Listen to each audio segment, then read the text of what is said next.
Okay. Hello, party people. So today's theme is starting before you're ready. And here I am, starting late, but still not ready.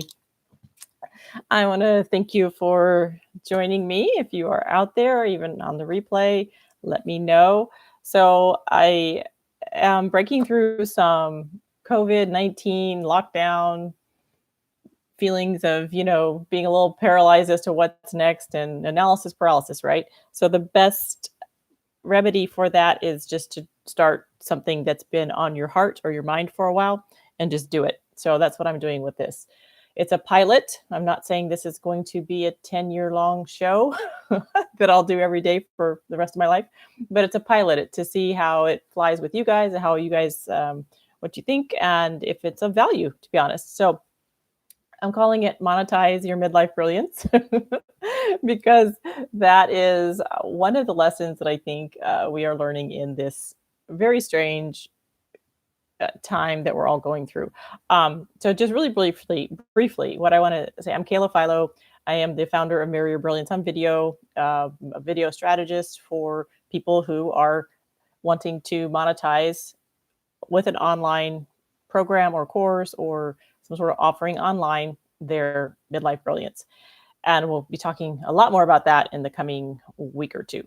But so just to make this easier, because it's live and I can't really share my screen yet, I have to figure out how to stream Zoom into YouTube, and I haven't figured that out yet. I know it's possible. That'll be coming. But when I'm going to go through some certain specific points, I'm going to try not to ramble. And every time I change, like go on to the next point, I'm going to hold up a piece of paper like this. Okay. So when you are watching this on the replay and you're scrolling through super quickly, you can just kind of look for when I do this and you'll know I'm going on to the next point. Just a little tip there, if that helps make this video more usable for you. So what are we going to talk about today? We will talk about why now is actually the perfect time to be thinking about this, the perfect time to be starting on this.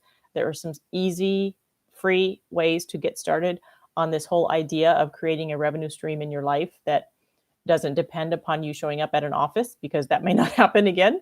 You may be working remotely now, or you may have unfortunately gotten laid off. But that is all pointing towards what we're going to talk about, why now is the perfect time. So we'll talk about that. I'll talk with you a little bit about managing the fear, what has worked for me over the last 4 years, and briefly why I have some street cred in that area. And then we'll talk about what is actually going well out there in the ether. If you spend a lot of time on news or around certain relatives, you will probably think that there's absolutely nothing going well at all. And actually, there are some not only bright spots, but some explosive growth areas happening. So we'll talk a little bit about that. Let's see. Why this timing is actually really good for midlife people. And we have a very unique sensibility that no other generation has. I'll talk about why that's great. And I'll go over just bullet point wise, what are the advantages and what are the things that you need to build up and have in your arsenal that will help you create an online version of your brilliance that over time. And I won't go into those in super detail because we'll be doing more shows later about those actually in more detail. Okay, and then tomorrow I'm going to go over a simple online business model. I'm going to talk about what most marketers will not tell you, especially if you are in their sales copy in the funnel. I'm going to tell you basically what I wish I had known 4 years ago when I got into all of this. And the one thing that you can do right now, tomorrow we'll talk about one free thing you can do to start this process. And today as well, I wanted to always leave you with one thing that you can start on to make baby steps, to kind of toddle around before you feel like you're ready to run. Okay, so just really quickly, the idea of starting before you're ready. So here is why humans are programmed to do so. It's because I read one time that babies, actually human babies, the price we pay for having this brain, our head gets really big, and our mothers cannot carry us long enough to grow enough to be almost ready to walk by the time we pop out of the chute. So the price we pay for our intellect and everything that makes us human is we are born super helpless. So look, if you're watching this, that is a memory to sit with and resurrect, because you were born before you were ready. So we start out our this life before we're ready. And again, if you're watching it, you survived that. You survived however the experience was, if it was amazing or if it was really challenged, you survived. So you're a survivor of the first few years of your life before you were ready, before you could defend yourself, right?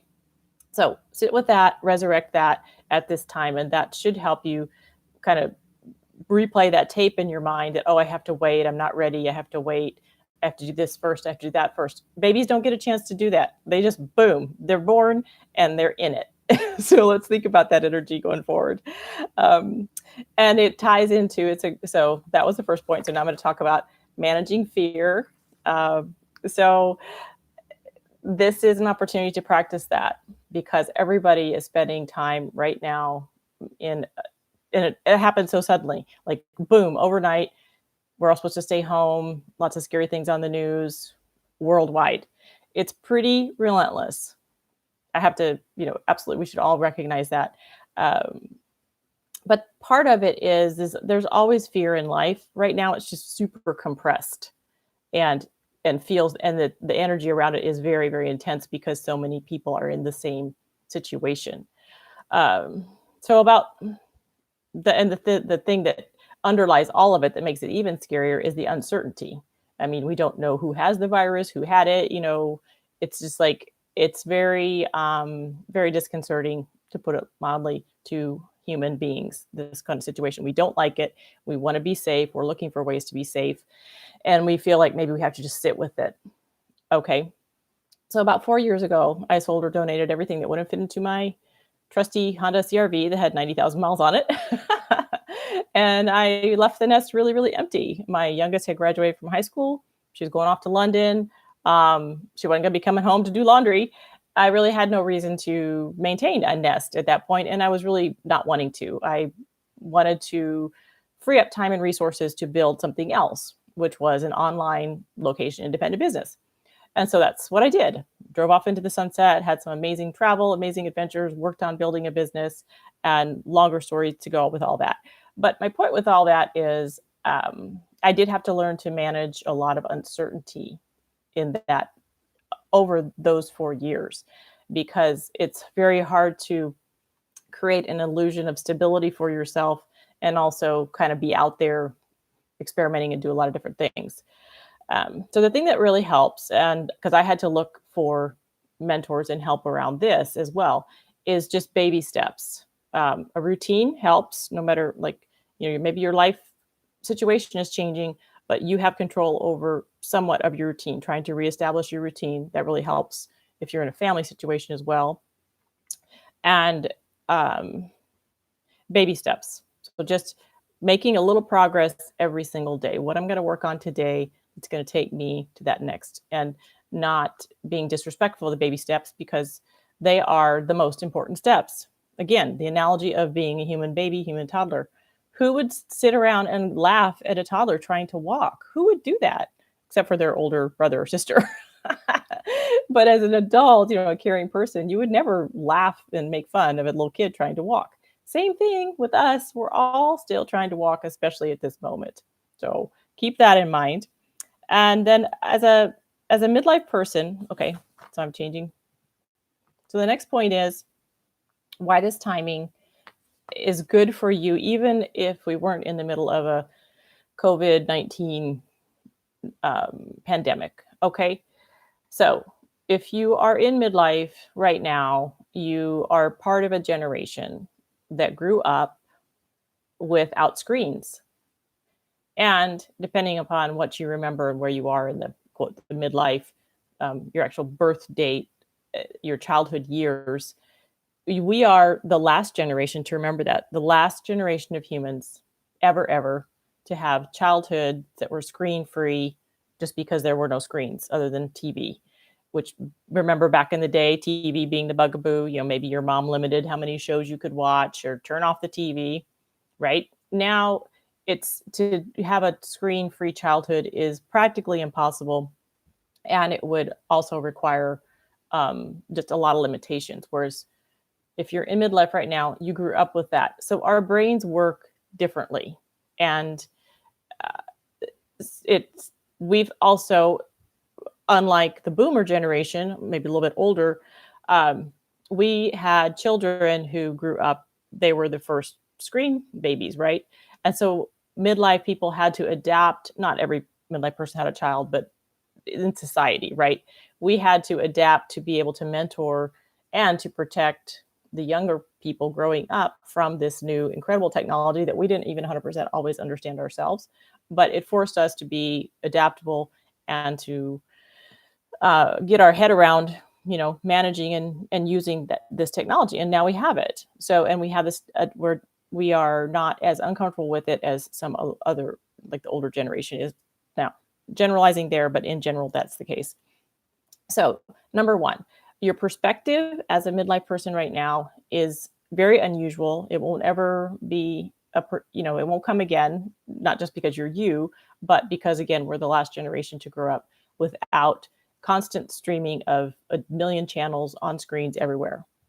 So I want you to, at some point, sit with that and really, maybe if you like to write, journal it, or if you like to speak, do some videos for yourself about how that does inform the way that you feel and the way that you think and the way that you solve problems. I know for myself, I have to physically write. I mean, sometimes I just have to take a piece of paper and put everything out on paper, even though I know there's a million apps that would help me be more productive. I have to go back to paper. I reach a limit in my brain. Whereas my daughter keeps track of her life on her phone. She loves paper too, but she can see the layers in there in ways that I can't. I have to actually see all the pieces. Just a mild example. Another one is one of my earliest memories is when we would go on road trips, and my parents had this little small Volkswagen, and I can remember just watching, the landscape out the window for hours, and wondering about the people that lived in that far off farmhouse, and it really informed my visual sensibility in the way that I look at the world. So, not saying that's better or worse than, kids on their screen a lot today, or even having the ability to be there. Just saying it's different, right? So, what was different about the way you grew up? That's a great place to start journaling, and also a good escape from perhaps what's going on right in this moment. What was different and good about the way you grew up, and how did it inform the way that you problem solve today? And the second part of that is leadership. If you're watching this, you're a midlife achiever.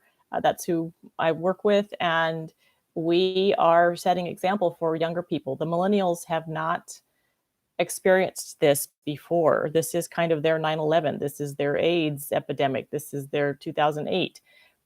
They are really rattled, and they need us to authentically express, yes, we're concerned, it's scary, but also here's ways to cope with that. And I think that it's an imprinting moment for them, for their generation. So it's the perfect time for us to step up, to be that person, that mentor, and say, look, yeah, it seems like the world is falling apart, but actually it does go on, and we've all survived things like this, and we will survive this as well. And if not, prosper. So that's what the thing that I want to talk about next. So next point. Tomorrow, I'll talk about the online business model. Maybe should have done that at the end of today, but I felt like it would make this too long. So just trust me in that the next things I'm going to talk about, which are the qualities or the elements that are helpful in this journey of creating an online version of, monetizing your brilliance online. So the first thing that is the most important, it's about attention. Gary Vaynerchuk talks about Gary V. He talks about attention. He's a broker of attention. So the new valuable thing online is attention, and that means audience. Like, who is tuning into you? How big of an audience do you have? Now, I'll go into this more later on another show about audience, but size doesn't always matter with audience, to be honest, because it's really how engaged, so there's audience in numbers, but then there's also engagement. How engaged are they in what you have to say? Gary Vee is like one of the textbook examples of huge audience, very engaged. And if you watch what he does, you'll see why. It's because he's on all the time, everywhere. And I have done some other resources about his model, but he's kind of the extreme example of how to someone who is monetizing his brilliance in this new online world.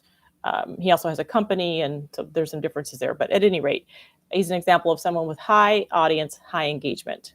So for you going forward as an individual thinking about monetizing your brilliance, I wouldn't worry so much about size of audience immediately as the engagement of the people that you have. And we'll talk about that tomorrow too, because the engagement is really the most important part. And then the second part with all of this is gird up yourself for patience. There's some Bible, something about gird yourself with patience. I don't know. I should have looked it up. But you are going to need a lot of patience in this journey if you decide to take it on, and that will be a recurring theme going forward. This is not overnight, even though there are some stories and testimonials out there that will make it seem like it's overnight. For most people, it's not. And I'll talk about what can shorten the time it takes to monetize your midlife brilliance. But for most of us, you don't just push something out there and the next day the money starts coming on your PayPal account. It doesn't really work that way. Credibility is super important. So start thinking about your achievements. Make a list of things you can point to with proof that you've done. What transformations have you had on other people's lives? And, you could just point to and say, this is what I've done without having to augment it or, really be super, what's the word? Hype. Yeah. Something you wouldn't have to hype, just something that you could point to and say, these are my achievements. Here's the social proof around it. Social proof means other people have recognized that, they see that. So if you can't think of anything right now, don't worry, because there are ways to get to social proof that we'll talk about later. But that's something you could begin to start in your Monetize Your Brilliance notebook, which I want you to start. Just a list of ways you've impacted and really helped people. And then the last thing that you want to start thinking about is an email list. If you don't have an email list right now, stay tuned, because I'll talk about why that's important and how to set one up. But it is something that you're going to want to think about going forward. So tune in tomorrow and I'll go into more detail about that and why it matters, and an easy, free way you can get started on building your email list. So speaking of free things you can do. So I'm going to wrap this up today with, here's your one thing you can do, because I want to try to leave you with one baby step a day. So get out your journal, or if you don't like to write, that's fine. Just do a video just for yourself. It doesn't have to be for anybody else. Or whatever way that you document what's coming out of your brain, right? Whatever works for you. Recordings, journaling, maybe even photographs. But write down, what are the things that people come to you for help with? What are the things that you enjoy helping people solve? The problems that you enjoy helping them solve? Who are these people, and what do you enjoy helping them with? Those two things are very important. The number one, they have a problem and you can solve it. I should say three things. They have a problem, you can help them solve it, and you like doing that. Because what you don't want to do is create a program that monetizes your midlife brilliance around something you're just kind of about. Maybe it's what you've always done and it's even been good to you in terms of generating income for you and your family, but you're just done. Okay. You don't want to bring stuff into this process that you're feeling a little burned out already, because this process is going to take a lot of energy, and it needs to be something you're excited about. And we'll talk more about that going forward too.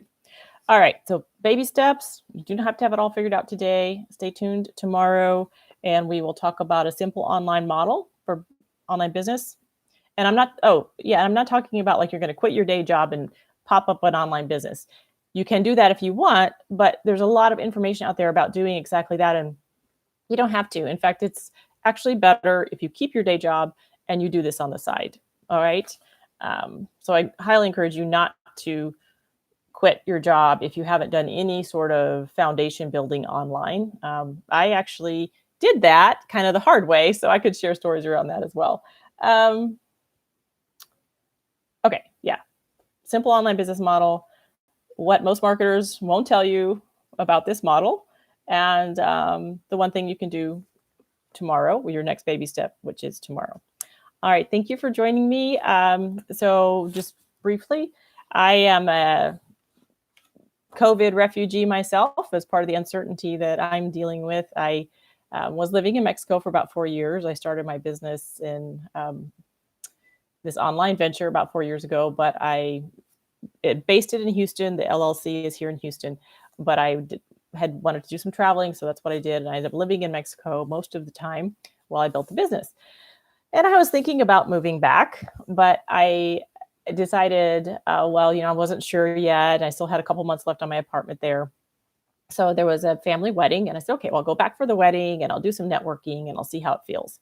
Well, I came to Houston and about 4 or 5 days before the shutdown. I came here, I went to 2 networking meetings, the pandemic was declared, boom, everything shut down.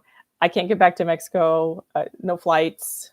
And so I thought, well, you know what? This is just a big old huge shove off the fence from the universe, which is usually what I need because I hang on the fence as long as I can. I'm a Libra. I like being, weighing my options constantly. So having said that, I'm super excited to be here and I feel grateful because I do feel like I was being led. And Houston is an amazing entrepreneurial community. It's kind of like I'm the product. I grew up here. It's like I'm the prodigal daughter. I'm like, why didn't I think about this earlier? So very, very grateful and happy to be here. And you'll be hearing more about that going forward because I'm about to finally be out of my Airbnb hopping or bumping around lifestyle. And I've signed a lease on an apartment and very excited about that. So that's a little bit of, Kayla, who's Kayla. And I'll be weaving a little bit more of that in later too. If you have any more questions about that or anything about setting up a video, if you're needing to do more video from home and you want it to look a little bit better, that is step 1. There's a whole guide you can get. It's on the website, mirroryourbrillianceonvideo.com. And you can go check that out right this second. And it's a very easy tips. I keep it super simple for you to look better and sound better on video going forward. And now that we're all needing to do more video, it'd be nice if, we could make it look as good as it can. Okay. Thanks so much. I'll see you tomorrow. Bye.